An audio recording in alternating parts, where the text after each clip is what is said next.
नमस्कार दोस्तों, कल के लिए मैं क्षमा चाहता हूँ। कल कोई वीडियो नहीं आई, कृपया मुझे माफ़ कर देना। और अब नई कहानी की शुरुआत करते हैं। बबीता अपने घर के अंदर सोई हुई थी। उसको अच्छे से नींद आ रही थी। तभी उसकी एकदम से नींद खुलती है। वो नींद इस कारण खुलती है कि किसी के रोने की उसको अपने गेट के बाहर से आवाज़ आती है, परंतु उसको कोई भी खिड़की पर नहीं दिखाई देता। बबीता चुपचाप अपने कंबल के अंदर सोई हुई थी। एकदम से वो रोने की आवाज़ कम हो गई। करीब 2 मिनट बाद दरवाजे पर बहुत ज़ोरदार की नोक होती है। बबीता थोड़ी हिम्मत से काम लेती है और उठकर अपने गेट के पास जाती है और वो देखती है कि गेट के बाहर कौन है।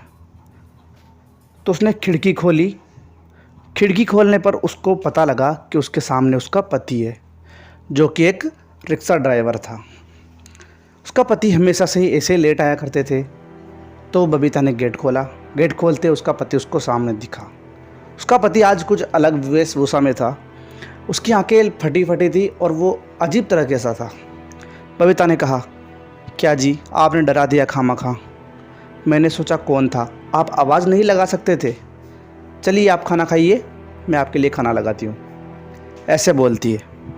उसके बाद वो गेट बंद करती है और उसका पति चलकर सीधा अपने रूम में चला जाता है और अपनी चारपाई पर सो जाता है। बबीता को लगा कि आज ज़्यादा थक गए होंगे तो वो आराम कर रहे होंगे, तो वो वहाँ सो गई।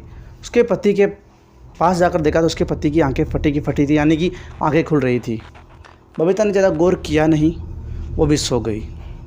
जब सुबह हुई, बबीता उठी, वो अपने घर के काम में लग गई। खाना वाना बनाया और उसके पति के लिए टिफ़िन तैयार किया।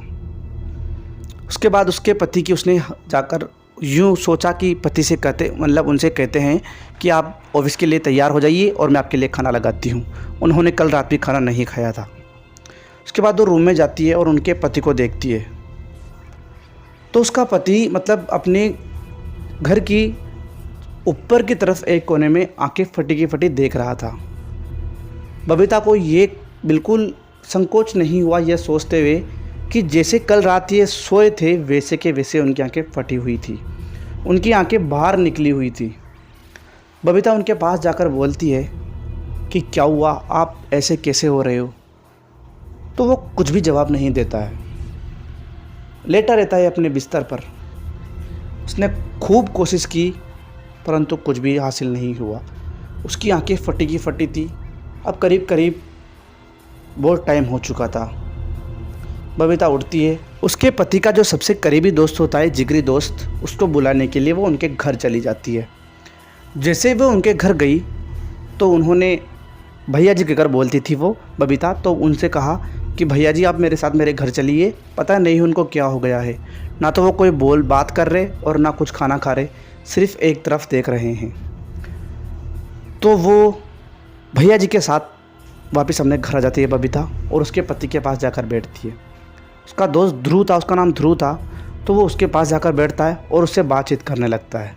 उसके हाथ पैर हिलाए परंतु हाथ पैर बिल्कुल ठंडे हो चुके थे। भैया जी ने कहा कि आप इनको एक कंबल उड़ा दीजिए, इनको शायद कुछ बीमारी है, मैं डॉक्टर को बुला कर लेकर आता हूँ। तो ध्रुव डॉक्टर को बुलाने चला गया। उसकी पत्नी उसी के पास थी।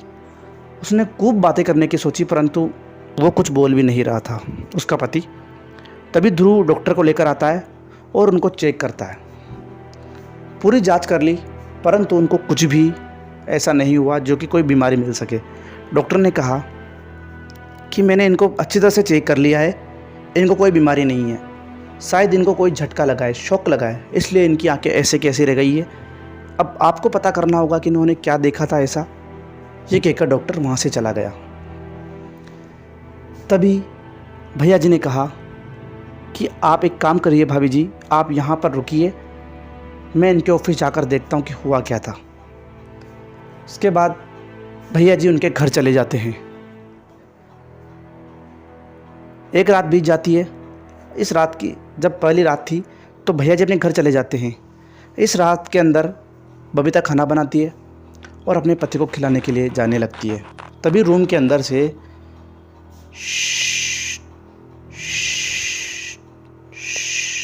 ऐसे की आवाज़ आती है। बबीता डर जाती है और उनका गेट बंद कर देती है, क्योंकि उसका पति खड़ा हो गया था और उसकी आंखों में खून था और वो बहुत ज़ोर ज़ोर से दरवाजे को तोड़ रहा था, यानी कि बाहर निकलने के लिए। बबीता ने गेट लगा दिया। कैसे भी करके सुबह हुई। सुबह होते ही ध्रुव अपने दोस्त के घर आया और उसने भाभी जी को बताया कि भाभी जी, मैं इसके ऑफिस गया था, परंतु इसके ऑफिस से कोई भी बात नहीं, मतलब मेरे को कोई भी सबूत नहीं मिला कि इसने ऐसा क्या देखा था। इसकी लॉरी के बारे में पता लगाया, यानी कि इसकी जो रिक्शा था उसके बारे में पता लगाया, तो वहाँ पता चला कि इनका रिक्शा एक सुनसान रास्ते पर खड़ा था। वहाँ से हम इसके रिक्शे को अपनी कंपनी पर वापस लाए हैं। तभी वहाँ का जो वर्कर होता है उसने कहा था कि यहाँ से ये सवारी लेने के लिए निकले थे, परंतु ये एक आदमी नहीं, 2 आदमी थे, जो दूसरी कंपनी का एक आदमी था। तो भाभी जी, मैं उस दूसरे आदमी के घर गया। जब उसके घर गया तो उस आदमी को मैंने देखा तो बिल्कुल इन्हीं की तरह क्या, इनसे भी बेहतर, बहुत ही बुरी कंडीशन थी, यानी कि अधमरा हो रहा था वो भी इन्हीं की तरह, और एक ही एक तरफ देख रहा था। जब मैंने उसके घर वालों से पूछा तो उन्होंने बताया कि ये कल रात से ही ऐसे हो रहे हैं। ये कुछ ना तो बोलता है ना कुछ खाता है, और ये जब मन करता है तो बिना बात ही रोने लगता है और अजीब तरह की आवाज़ करने लगता है। मैंने उस आदमी के पास जाकर उससे पूछने की कोशिश की कि आपके साथ हुआ क्या था, तो उसने मेरा हाथ कसकर पकड़ लिया।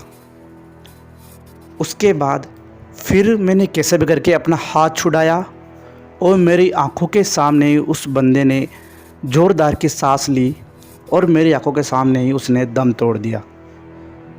वहाँ से मेरे को कोई सबूत नहीं मिला और मैं यहाँ पर चला आया। भाभी जी, मेरे को लगता है कि ये कोई डॉक्टर की प्रॉब्लम नहीं है, अस्पताल की नहीं है, ये कोई बाहरी बाधा है। हम एक काम करते हैं, एक बाबा के पास चलते हैं। तो ध्रुव और उसकी भाभी जी, यानी कि उस आदमी की पत्नी, दोनों बाबा जी के पास जाते हैं। करीब 2 घंटे बाद वो वहाँ पर पहुँचते हैं। तो वहाँ एक मंदिर था, तो वहाँ का जो चौकीदार था उसने कहा कि आप थोड़ी देर रुकिए, मैं बाबा जी को बुला कर लाता हूँ। बाबा जी आए। बाबा जी ने एक जगह बैठकर उसकी पत्नी यानी बबीता से बात की पूरी। उन्होंने बताया कि इसका पूरा देह तक जाना पड़ेगा। दोस्तों, अब बाबा जी ने क्या बताया, बाबा जी क्या बताएंगे, ये सब पार्ट 2 में पता चलेगा। प्लीज़ वीडियो को लाइक कर दे, चैनल को सब्सक्राइब कर दे। पार्ट 2 के लिए एक छोटा सा कमेंट। Bye bye.